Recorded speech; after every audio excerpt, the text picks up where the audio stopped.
राजापूर तालुक्यातील जुवाटी गावात बिबट्याचा वावर आढळून आल्याने नागरिकांमध्ये भीतीचे वातावरण निर्माण झाले आहे। 14 ऑगस्ट रोजी रात्री सुमारे 8 वाजण्याच्या सुमारास जुवाटी येथील सोहनी यांच्या घराजवळ बिबट्या फिरताना आढळून आला।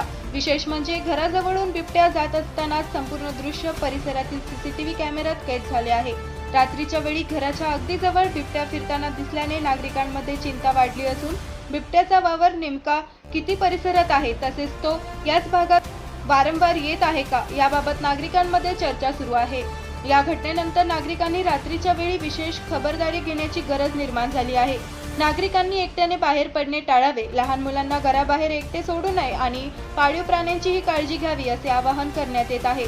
दरम्यान बिबट्याचा वावर सीसीटीव्हीत कैद झाल्याने वन विभागाने या घटनेची दखल घेऊन परिसराची पाहणी करावी आणि नागरिकांच्या सुरक्षिततेसाठी आवश्यक उपाययोजना कराव्यात अशी मागणी स्थानिकांकडून होत आहे। जुवाटी परिसरातील नागरिकांनी घाबरून न जाता सतर्क राहावे आणि बिबट्या पुन्हा आढळून आल्यास त्याच्या जवळ जाण्याचा किंवा त्याचा पाठलाग करण्याचा प्रयत्न करू नये। सध्या या बिबट्याच्या वावरामुळे जुवाटी परिसरातील नागरिकांमध्ये सावधगिरीचे वातावरण निर्माण झाले असून वन विभागाच्या पुढील कारवाईकडे नागरिकांचे लक्ष लागले आहे। कॅमेऱ्यात कैद झालेला हा बिबट्या नेमका कुठून आला आणि त्याचा परिसरात आणखी किती वावर आहे याचा शोध घेणे आता महत्त्वाचे ठरणार आहे।